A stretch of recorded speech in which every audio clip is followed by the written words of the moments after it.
네, 대장암 생존자 건강관리에 대해서 이번 시간에 강의를 하게 될 울산대병원 혈액종양내과 김혜영입니다.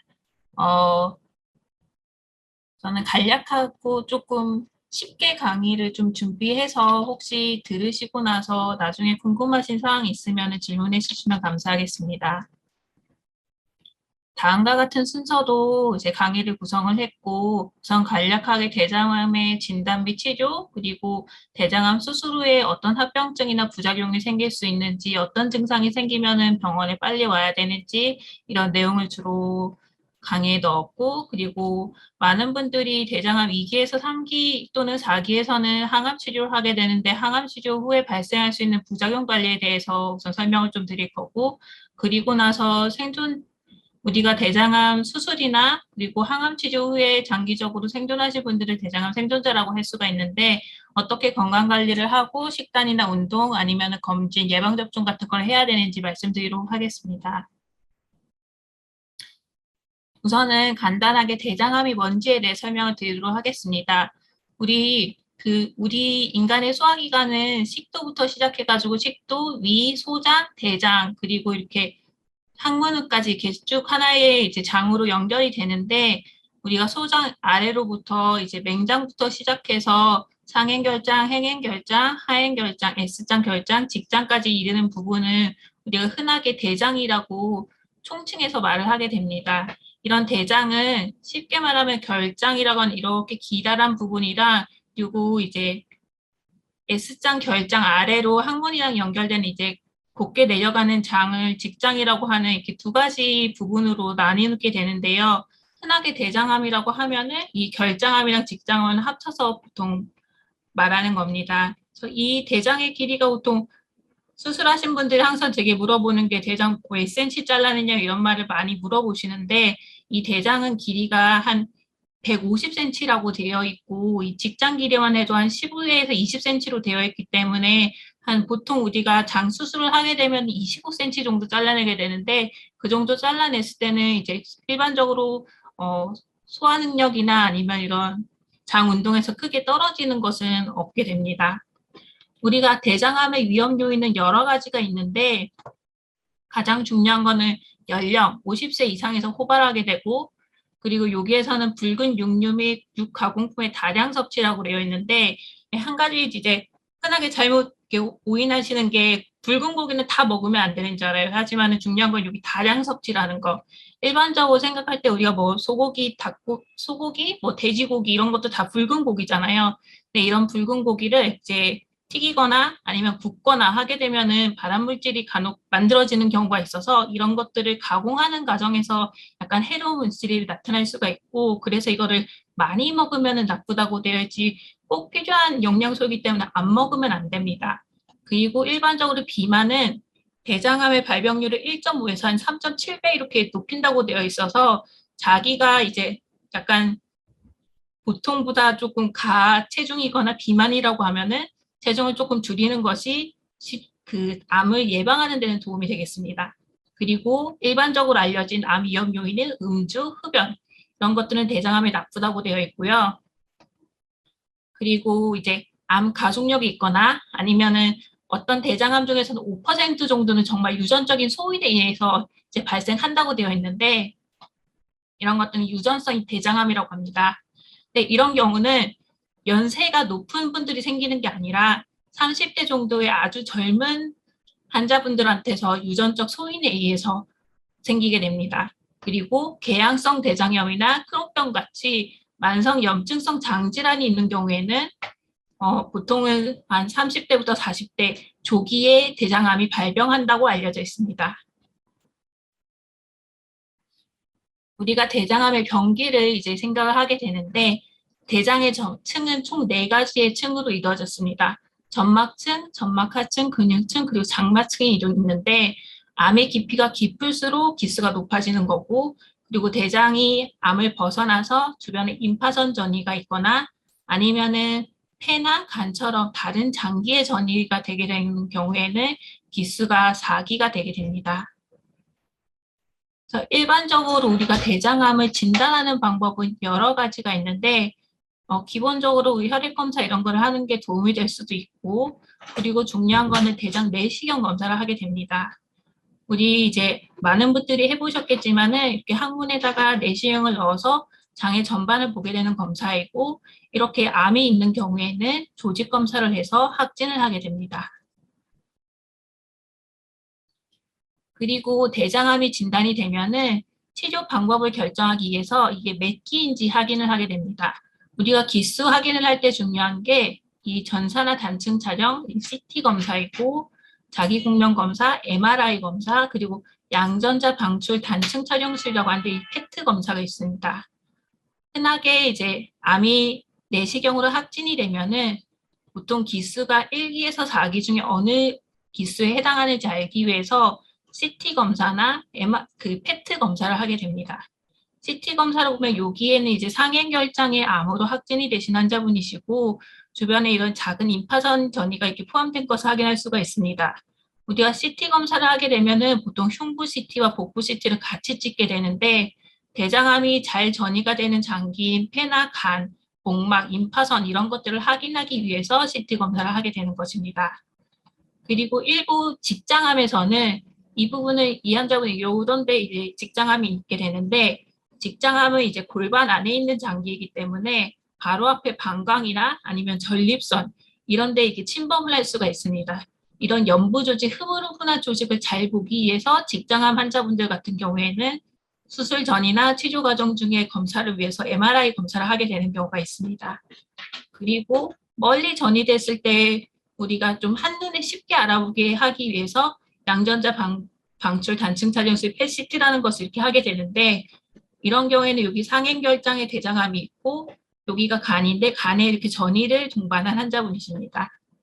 이런 수술 전에 필요한 이런 내시경이라던가 CT, PET, MRI 같은 검사를 해서 우리가 이제 수술 전이나 치료 중에 몇 기 암이 어떻게 치료에 반응이 있는지 확인하게 됩니다. 그러면은 암을 이렇게 진단했으면 치료를 해야 되는데 암의 기수에 따라서 치료 방법은 달라지게 됩니다. 우리가 대장암 1기 같은 경우에는 요즘에는 내시경 기술이 워낙 발달해서 수술을 하게 되거나 아니면 내시경으로 절제를 해서 그냥 수술을 끝마치는 경우가 있고요. 아니면 2기에서 3기 같은 경우에는 수술을 하게 되고 또 재발 가능성에 따라서 2기면은 약간 고위험 재발 2기, 고위험 2기나 아니면 3기 같은 경우에는 수술하고 나서 항암 치료를 하게 되는 경우가 있습니다. 그리고 4기 같은 경우에는 항암 치료를 하면서 이 수술의 찬스를 이렇게 보는 경우가 있고요.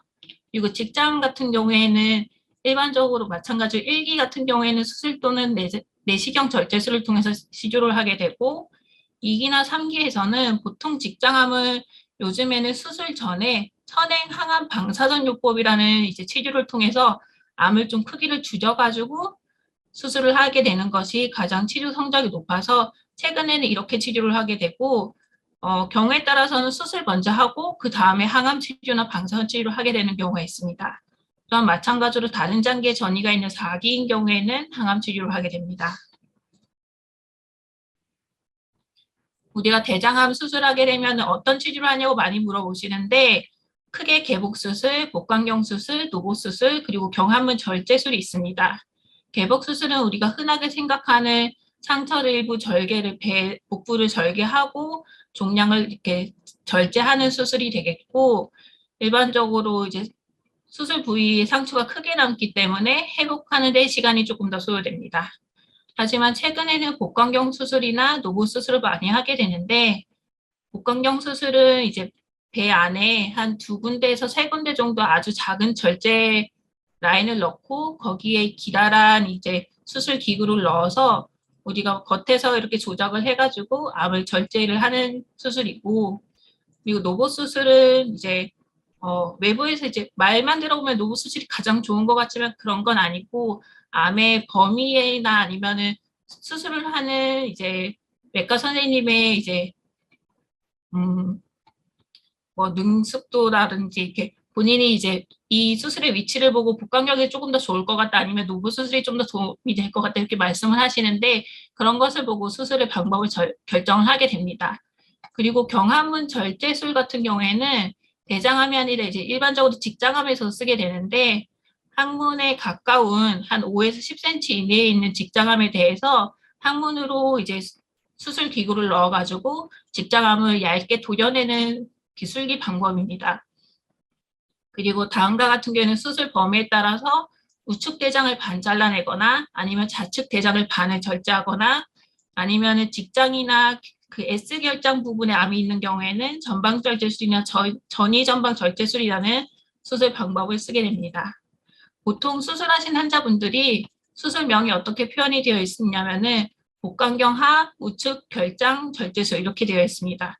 그런 거는 복강경을 이용해서 우측 대장의 반을 잘라냈다 이런 뜻입니다. 대장암 수술하고 나서 일반적으로 발생할 수 있는 합병증이랑 합병증을 어떻게 관리하는지에 대해서 설명드리도록 하겠습니다. 일반적으로 수술하고 나서 보통 하루에서 3일째 많이 발생하는 이제 합병증인데요. 수술을 하게 되면 아무래도 전신 마취를 하게 되고 장시간 수술을 하게 되면 폐가 이렇게 쪼그라들게 되고 가래가 많이 쌓이게 됩니다. 그래서 수술하고 나서 폐가 덜 펴지는 증상이 무기폐고 덜 펴진 폐에서 가래나 세균이 많이 쌓여서 생기는 게 폐렴인데 이런 것들이 발생을 할 수가 있고 이런 수술하고 나서 생기는 폐합병증을 예방하기 위해서는 수술하고 나서 심호흡을 하거나 아니면 이렇게 공이 이렇게 3개 올라가는 거 있는데 이게 공흡입기인데 수술하고 보통 하루째부터 흡입해서 공을 이렇게 많이 올리는 연습을 하게 됩니다. 너무 자주 하게 되는 경우에는 또 보갑이 높아질 수 있어서 좋지가 않고 보통 우리가 1시간에 5번 정도 이렇게 권하게 됩니다. 그리고 수술한 부위에 염증이 생기거나 아니면 수술 연결 부위가 이제 대변 같은 게 누출이 된다거나 그로 인해서 복강 내에 감염이 생기는 경우가 생길 수가 있는데 이게 가장 수술하고 나서 조금 치명적이고 위험한 합병증입니다.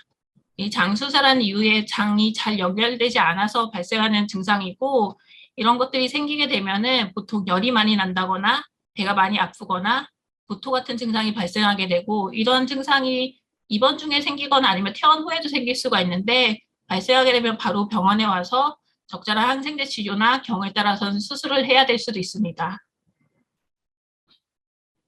또한 그리고 일부 암 수술한 이후에 출혈이 발생하게 됐는데 보통 이제 항문으로 약간 피가 나왔어요 이렇게 말씀을 많이 하시는데 우리가 뭐 생리대에 피 뭐 한 번 생리대에 뭐 패드 1개, 2개 정도의 출혈은 양이 적은데 만약에 변을 보거나 아니면 변을 보려고 하지 않는데도 그 양변기에 완전히 빨갛게 다 물이 있게 드는 정도는 출혈의 양이 많기 때문에 이런 경우에는 병원에 와서 혈액 검사를 하거나 필요하면 수술, 시술 같은 걸 해야 할 수도 있습니다. 그리고 또 많이 발생하는 합병증 중에 우리가 장폐색이라고 하는 게 있습니다. 이 환자의 엑스레이를 보게 되면은 뭐 이렇게 보이는 이제 가스 음영들은 정상적으로 보이는 음영인데 이렇게 보이는 것들은 소장이 굉장히 많이 늘어난 것을 확인할 수가 있습니다. 이게 소장이 정상적으로는 이렇게 보여야 되는데 다 늘어나서 안에 이게 가스가 많이 차 있는 거고 이렇게 볼 때는 보통 장에 어디가 막혔다는 것을 의미를 하게 됩니다. 보통 이런 장 유착이나 장 폐색은 소장이나 대장이 서로 이렇게 움직이다가 들러붙거나 아니면 꼬이거나 아니면 일시적으로 어느 일부분이 막혀서 발생하는 것이고 보통은 대장암 수술하고 한 달째에 한 25%가 나타나고 한 75%가 1년 내에 나타난다고 되어 있습니다. 그래서 보통 이제 대장암 수술하고 나서 가스나 대변이 아예 안 나오거나 뭐 몇 분 안 나오는 건 상관이 없는데 하루 이틀 넘게 계속 안 나오면서 복통이 너무 심해지거나 막히니까 결국 음식물이 아래로 못 내려가니까 위로 토하게 되는 구토 증상이 발생하게 되는데 이런 증상이 생기면 바로 병원에 와서 우리가 금식을 하거나 아니면 장 막힌 것이 이렇게 저절로 좋아지는지 아니면 기다리는데도 좋아지지 않으면 결국 수술을 해야 되는 경우도 있습니다. 그래서 대장암 수술하고 나서 이런 장 유착이나 장 폐색이 발생하게 되면은 빨리 병원에 와서 치료를 해야 되고 이런 것들이 잘 안 생기게 하는 방법은 수술하고 나서 열심히 운동을 해서 장이 이제 열심히 연동 운동을 하도록 하는 것입니다. 그리고 대장암 수술하고 나서 흔하게 생기는 게 배변 습관이 변화한다고 많이 말씀하십니다. 우리가 대장은 주 기능이 영양분을 흡수하는 게 아니라 그 대변에 있는 물을 흡수하는 기능입니다. 그래서 대장을 절제하게 되면은 보통은 묽은 변을 많이 보게 되는데 특히 직장암을 절제하거나 아니면은 상행결장을 많이 절제하는 경우에 많이 이렇게 발생을 하게 되는데 이런 묽은 변은 결국 시간이 지나면은 장이 좀 안정되면서 좋아지게 됩니다. 그리고 또 가끔 직장암 수술하신 분들 중에 항문 주변이 아프다라고 말씀하시는데 이게 변이 자꾸 많이 흘러내려가서 항문 주변이 헐어서 생기는 증상이 많고 또는 직장암을 수술하면서 그 주변에 신경이 손상이 돼서 발생하는 경우가 종종 있습니다. 이렇게 항문 주변이 아픈 경우에는 필요하면 진통제를 복용하면서 증상이 좋아지는지 기다리거나 아니면 자욕을 해서 상처 주변의 회복이 빨리 되도록 돕는 방법이 있습니다. 그리고 간혹 배뇨작이나 성기능작에도 발생할 수가 있는데요. 이런 것들은 수술 이후에 일시적으로 생기는 증상일 수도 있고 아니면은 암을 절제하면서 암 주변에 이제 그 성기 쪽으로 가는 신경 같은 게 손상이 돼서 나타나는 경우도 있을 수가 있습니다. 보통은 이제 그 직장암이나 직결장암 같이 같은 경우 수술하는 게 되면은 종종 발생하게 되는데 이런 경우에는 시간이 지나면서 저절로 좋아지지 않으면은 비뇨기과 선생님을 상의해서 약을 먹는 게 도움이 되는 경우가 있을 수 있습니다. 그리고 우리가 대장암 수술하고 나면은 이제 외과 선생님이 이렇게 식사를 하세요라고 말씀을 하십니다. 근데 이거는 우리가 꼭 기억을 해야 되는 게 한 달 동안 식사하는 방법입니다. 가식을 하지 않고 소량씩 자주 먹고 수분을 충분히 섭취하고 천천히 오래 씹어서 섭취하고 여러 가지 음식을 골고루 섭취하고 저잔사 음식을 섭취하는데 이 위에 한 네 가지는 이제 수술 이후에 이제 공통적인 사항인데 저잔사 음식이랑 저단사 음식은 보통은 한 달 이내에 권유하는 이제 식단 관리 방법입니다. 보면은 섬유질을 적게 먹고 찌꺼기가 적은 음식을 먹으라고 되어 있는데 우리가 흔하게 수술하고 나서 뭐 이제 잡곡밥 같은 것도 좀 먹지 말라 그러고 콩 같은 것도 먹지 말라 그러고 감이나 아니면은 뭐 씨앗 이런 것도 먹지 말라 그러고 이런 것들을 많이 말씀을 하는데 예, 수술하고 나서 한 달 동안은 오히려 섬유질이 많은 음식은 장 폐색을 유발하거나 할 수가 있어서 수술하고 한 달 동안은 보통은 뭐 미음이나 죽 그리고 쌀밥 이런 것을 먹으라고 그러고 그리고 너무 이 당시에는 섬유질이 너무 많은 것은 오히려 피하라고 이렇게 말씀을 드립니다. 하지만은 이제 장 운동이 안정되고 한 달에서 한 세 달 뒤부터는 정상적인 식단으로 돌아가시면 됩니다. 다음은 대장암 항암 치료 후에 발생할 수 있는 부작용에 대해서 설명드리도록 하겠습니다. 우리가 대장암 또는 직장암 2기, 고위험 2기나 아니면 3기, 4기인 경우에는 암의 재발을 늦추거나 아니면 암의 진행을 늦추기 위해서 항암 치료를 하는 것을 권합니다.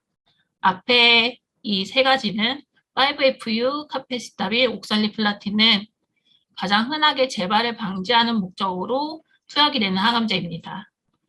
우리가 5FU라는 항암제는 이제 항암 치료하시는 분들 뭐 이틀 동안 맞는 이제 천천히 맞는 약이 있는데 이것이 이제 5FU이고 가장 흔하게 맞으면은 울렁거리거나 구토를 하거나 입안이 헐거나 설사를 하거나 식욕이 떨어지거나 이제 기운이 떨어진다 이런 말씀을 많이 하시고 카페시타빈이라는 약은 먹는 항암제인데 우리가 젤로다라고 합니다. 그래서 이것을 먹게 되면은 위에 있는 이런 기본적인 부작용은 비슷한데 손이나 발바닥에 피부가 찌해진다거나 벗겨진다거나 아니면 점 같은 게 많이 생기거나 이런 거를 수족증후군이라고 하는데 이런 부작용이 생기게 됩니다. 그리고 중요한 부작용을 많이 유발하는 게 옥살리플라틴이라고 하는 항암제인데 우리가 폴폭스나 젤록스라는 항암요법을 하는 경우 또는 아바스틴 폴폭스라는 항암 치료를 한 경우에 이 옥살리플라틴이라는 항암제가 들어가게 되고 이 항암제는 이런 기본적인 부작용 외에도 감각 이상을 일으키게 됩니다. 이게 용량에 비례해서 점점 심해지기 때문에 처음 한두 사이클은 사실 잘 없다가 한 6번에서 8번 이상 투약하게 되면은 손이나 발바닥의 감각이 떨어지거나 아니면은 너무 오히려 과민해지는 증상이 생기게 되고 심한 분들은 이제 뭐 수저질이나 글씨쓰기 같은 경우도 많이 어려움을 말씀하시기도 합니다. 그리고 이류노테칸이라고 하는 항암제는 흔하게 항암제 중에서 약간 탈모를 유발하는 항암제이고 이 외에 세툼시밥이나 베바시즈밥은 표적 치료제로서 다음과 같은 부작용을 유발하게 됩니다. 항암 치료의 가장 대표적인 부작용이 사실 피로감인데 많이 피로해요 그러면 제가 그냥 많이 필요할 때는 쉬시라고 말씀드려요. 그래서 항암 치료할 때 이제 발생하는 피로감은 충분히 쉬면서 이제 회복을 해야 되고 이제 어쩔 수 없이 발생하는 거기 때문에 피로감이 생겼을 때는 여러 가지 골고루 균형 잡힌 식단을 하고 피곤할 때는 조금 더 많이 쉬고 낮잠을 자는 게 도움은 되지만은 너무 낮에 많이 자게 되면 밤에 당연히 수면이 쉽게 오지 않기 때문에 필요한 정도로만 낮잠을 자고 그리고 가벼운 산책이나 스트레칭 같은 이제 활동을 하는 것을 권유드립니다. 그리고 흔하게 발생하는 게 사실 메스꺼움이랑 구토인데 요즘에는 항구토제나 이런 것들이 많이 발달이 되어 있어서 사실 항암 치료를 하면서 이런 어려움을 말씀하시는 분들한테 같이 투약을 하게 되는데 이 약을 아무리 투약한다고 해도 약간 예시꺼운 같은 게 아예 없어지는 건 아닙니다. 그래서 이런 메스꺼운 증상이나 구토감이 생겼을 때는 약간 시원한 바람 쐬고 그리고 오히려 음식 냄새를 조금 덜 맡는 게 도움이 됩니다. 그래서 뭐 병실에 있을 때는 잠깐 밖에서 그냥 산책을 하거나 이런 식으로 조금 대처를 하게 됩니다. 그리고 또 흔하게 생기는 게 구내염인데 항암 치료하시는 분이 사실 잇몸도 많이 붓고 입안에 이렇게 궤양 같은 것도 자주 생기게 됩니다. 사실 예방하는 게 사실 제일 중요한데 구강을 청결히 하고 간혹 치실 같은 걸 사용하면서 그 잇몸에 염증이 생기지 않게 예방하는 것이 중요합니다. 하지만은 입안에 구내염이 생겨서 결국 식사를 못할 경우에는 약간 시원한 음식 같은 거를 먹거나 아니면 너무 맵고 짠 거는 아무래도 먹게 되면 더 입안의 상처가 너무 자극되고 아프기 때문에 조금 덜 맵고 덜 짠 이 양념이 적은 음식을 섭취하게 됩니다. 그리고 항암 치료하고 또는 대장암 수술 위에 설사가 생기게 되는 경우에는 당연히 충분하게 수분을 더 섭취를 해야 되고 너무 자극적인 음식은 피하게 되고 그리고 우리가 설사를 하면은 스타빅이나 스맥타 또는 노판이라고 하는 이제 지사제가 있는데 이런 약들을 충분히 써서 설사 변 횟수를 조절을 해줘야 됩니다. 오히려 왜 설사를 하면서 약은 오히려 드셨는데도 안 드시는 분들이 간혹 있는데 오히려 설사를 심하게 하면 탈수가 되고 그로 인해서 전신 컨디션이 더 떨어지거나 아니면 심한 경우에는 신장 독성까지 발생할 수가 있기 때문에 항암 치료 후에 설사가 생기면 약을 먹어서 적극적으로 조절을 해주는 것이 필요합니다.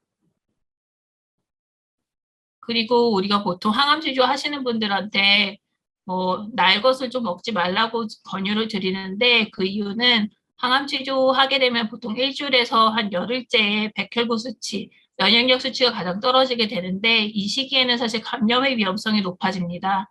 그래서 이제 날 것을 먹게 되면 아무래도 가열하지 않기 때문에 그 음식 주변에 뭐 바이러스나 세균 같은 게 있을 수가 있고 이런 것들이 면역력이 떨어지는 시기에 이제 인체에 들어오게 되면은 장염 같은 게 더 호발할 수가 있기 때문에 항암 치료 중에는 날 것을 피하라고 말씀드리는 거고 특히나 우리가 보통 항암 치료하고 열흘째나 뭐 10일째에 제일 뭐 컨디션이 떨어진다고 하는데 이게 면역력이 떨어지는 것과 관련돼서 나타나는 증상 중에 하나입니다. 이런 감염을 이제 줄이기 위해서는 당연히 뭐 음식물 이런 거 조심하신 것 포함해서 개인 위생을 철저히 하고 뭐 감염성 질환이 있는 사람이랑 접촉을 최대한 피하는 것이 권고됩니다. 아까 옥살리플라틴이라는 항암제가 말초신경병증을 잘 유발한다고 되어 있는데요. 이제 대장암에서 이제 항암 치료를 하면서 환자분들이 나중에 많이 이제 불편하다고 하시는 것 증상 중에 하나가 사실 잘 조절하기가 쉽지 않은 게 말초신경병증입니다. 이 말초신경병증은 항암제가 이 말초신경을 손상해서 발생하는 증상입니다. 보통 항암제 종류, 아까 옥살리플라틴의 약이 특히나 그렇다고 하는데 다른 약제도 사실 생길 수는 있습니다. 그리고 용량이나 투여 기간이 길수록 호발한다고 되어 있고, 그리고 발생 빈도가 다르다고 되어 있지만은 많이 투약하면 할수록 당연히 많이 생깁니다. 그래서 보통 발생 빈도는 10에서 많게는 뭐 80%까지 생긴다고 하는데 증상은 사실 사람마다 많이 다 다릅니다. 그냥 단순하게 약이 들어갈 때만 손발끝에 전기가 흐르듯이 찌릿찌릿하다고 말씀하시는 분도 있고 아니면은 걷을 때 자갈밭을 밟거나 아니면은 뭐 구름 위를 밟는 것처럼 붕 떠 있는 느낌이 있다고 하시는 분들도 있습니다. 하지만 이런 것들이 증상이 너무 심한 분들은 수서질을 할 때 수저를 자꾸 놓친다거나 아니면 글자를 쓰는데 똑바로 힘이 안 들어가서 글자를 이렇게 흘려 쓰게 되거나 이런 것들이 생기면은 많이 증상이 심한 경우이고 또 간혹 가다가는 이제 걸을 때 균형을 잘 못 잡아서 옆으로 비틀비틀 거리는 이런 분들도 있습니다. 그래서 이런 증상의 정도에 따라서 사실 꼭 그 조절을 해야 되는 그 합병증 중에는 하나입니다. 그래서 사실 발생하지 않게 하면 제일 좋긴 하는데 발생하지 않게 하려면 약을 쓰면 약을 쓰지 않으면 사실 약을 쓰지 않기 쉽지 않습니다. 암의 기수가 너무 높거나 이 약밖에 사실 도움이 안 될 때는 약을 어쩔 수 없이 써야 되는 경우가 있기 때문에 증상이 많이 심해지면은 이제 상담을 해서 항암제 용량을 조금 줄이거나 하는 방법이 도움이 될 수는 있겠고, 그리고 이런 것들이 결국 시간이 오래 지나면서 어느 정도 또 회복을 하는 부분이 있어서 시간이 지날 때까지 좀 증상을 완화시키는 약을 먹으면서 좀 조절을 해보는 방법도 있습니다. 간혹 이제 제가 아까 뭐 걸을 때 균형을 못 잡아서 넘어지는 경우도 있다고 말씀드렸는데 이렇게 사실 심한 경우에는 재활 치료를 좀 같이 해서 신경을 자극하고 재활하는 데 도움을 드리는 경우도 간혹 있습니다. 이제 전반적으로 대장암 수술하고 나서 이제 식단이랑 영양 관리는 전반적으로 어떻게 하냐에 대해서 잠시 말씀드리도록 하겠습니다. 이제 우리 소장이나 아니면 대장을 너무 많이 잘라내면은 소화도 잘 안 되고 이제 물 흡수가 안 돼서 설사도 많이 발생하게 됩니다.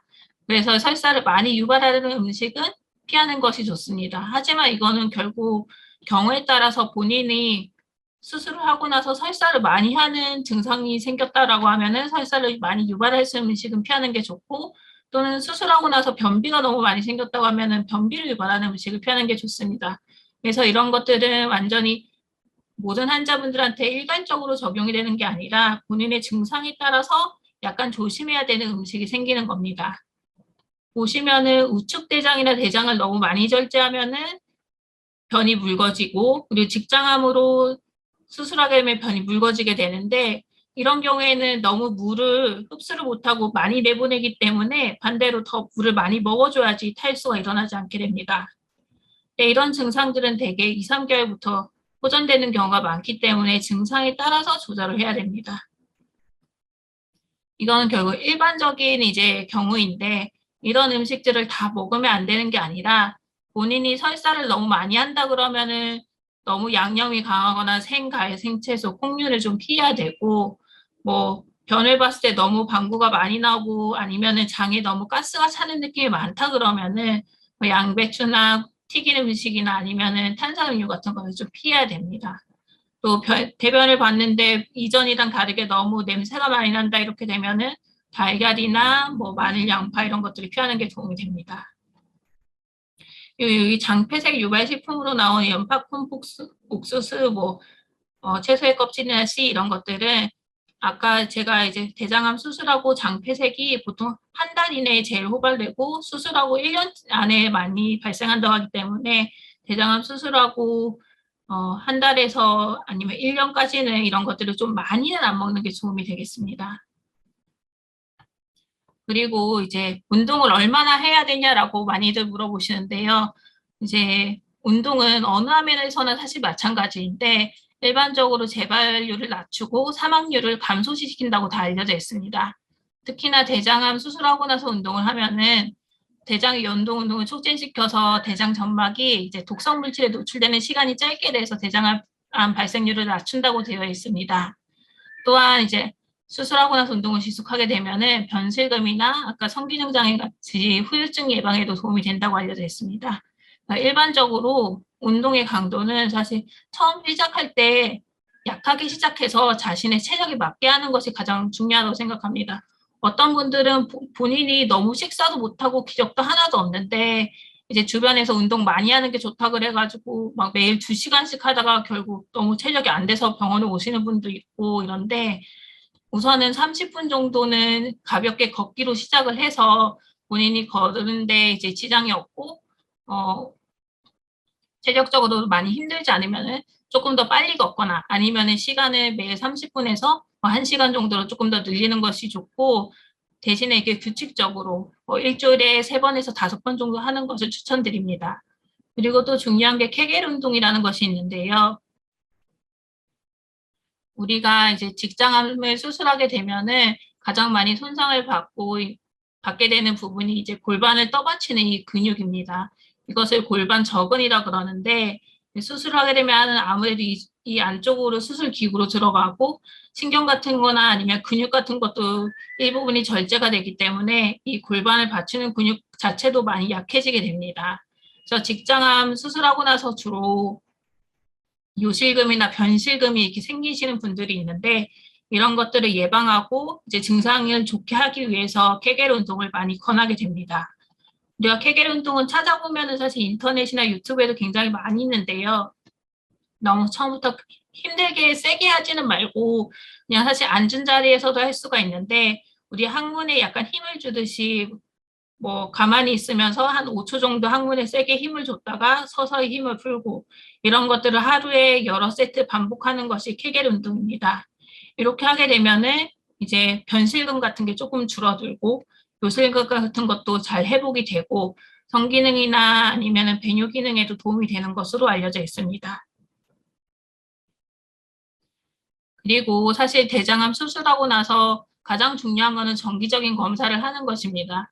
아무래도 재발을 빨리 발견을 해야지 거기에 맞게 적절한 대처를 할 수가 있습니다. 물론 기수에 따라서 1기인지 2기인지 뭐 3기인지 4기인지에 따라서 검사를 하는 이제 간격은 차이가 있습니다. 보통 뭐 2기에서 3기라고 하면은 수술하고 2년 정도까지는 3에서 6개월마다 검사를 하고 2년에서 5년까지는 6개월마다 그리고 5년 이후에는 1년이나 2년마다 검사를 하는 것을 추천을 드립니다. 일반적으로 정기 검사를 할 때 반드시 포함되는 것이 혈액 검사 그리고 대장암이나 직장암이 있을 때 올라가는 종양 표시자 CA나 CA19-9 그리고 아까 대장암이나 직장암은 이제 간이나 폐로 전이를 잘 하기 때문에 보통 CT를 찍을 때 한 가지만 찍는 게 아니라 흉부 CT나 복부 CT를 2개를 같이 찍거나 아니면 복부 CT에 흉부 엑스레이 이렇게 같이 찍습니다. 그리고 정기적으로 내시경 검사를 해서 용종이나 아니면은 전암성 병변들이 있으면 그런 것들을 제거를 하게 됩니다.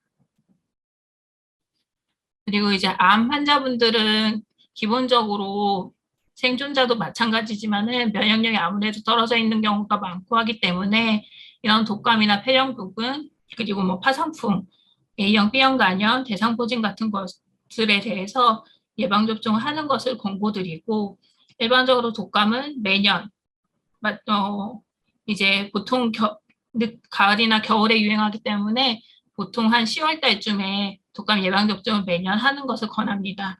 그리고 폐렴교구는 이제 전 연령에서 하는 것을 권해드리고 그리고 A형이나 B형 항체가 없는 분들은 이제 그 예방접종하는 것을 추천드립니다. 대상포진은 항암 치료하는 분들은 면역력이 떨어져 있기 때문에 이때 하는 것은 금기로 되어 있고요. 그리고 항암 치료 끝나고 보통 3개월 이후 면역력이 정상이 됐을 때 대상포진 백신 하는 것을 추천드리고 만약에 본인이 대상포진이 걸렸는데 항암 치료 중은 아니다라고 했을 때는 대상포진에서 앓고 회복된 지 6개월에서 1년 뒤에 하는 것을 추천드립니다. 네, 여기까지 발표를 마치겠습니다.